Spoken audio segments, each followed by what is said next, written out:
Motivation is the psychological process that initiates a person to behave in a certain manner, hopefully in productive ways, but not always. It energizes people. It is the process that helps people meet their needs. With understanding, we can use it to our advantage, so a brief description of the process is warranted. As a tangential issue, you will note that there isn't any provision for motivating others, only for providing opportunities for them to become motivated to motivate themselves. And this is done by offering them a chance to meet some need of their own.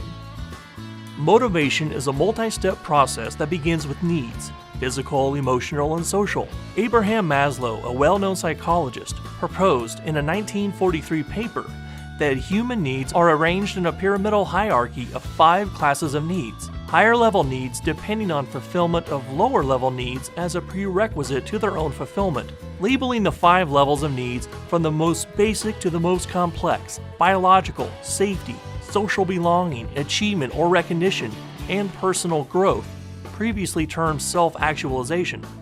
There are probably many different ways of classifying and/or describing our needs, but Maslow's works, as well as any other, probably better than most. The process of motivation begins with needs.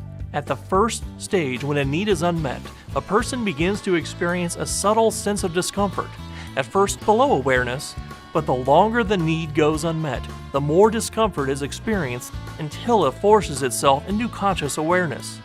If the unmet need is lower on the hierarchy, it trumps unmet higher needs. For example, if a person's biological need for food is unmet, it will ultimately demand attention to the exclusion of needs for security or recognition.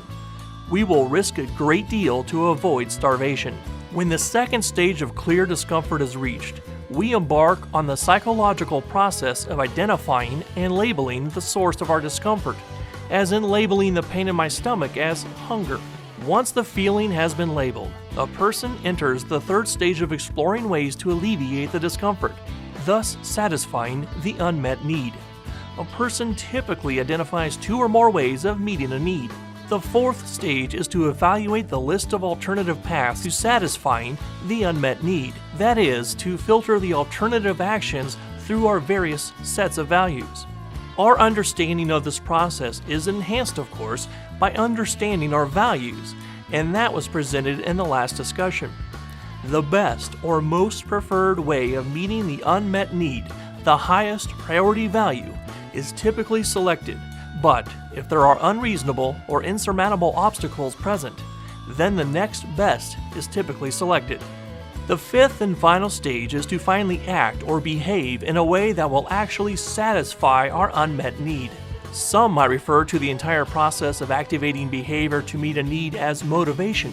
Furthermore, some might refer to the feelings associated with drawing discomfort to our attention, or encouraging a repeat of the behavior through experienced positive and reinforcing behavior as emotion. The significance of this presentation is that it might help you to discover how you experience your needs, options you have to meet your needs, and the ways you most value to meet your needs. Don't let them just happen, but consciously select those that will best serve your mission in life.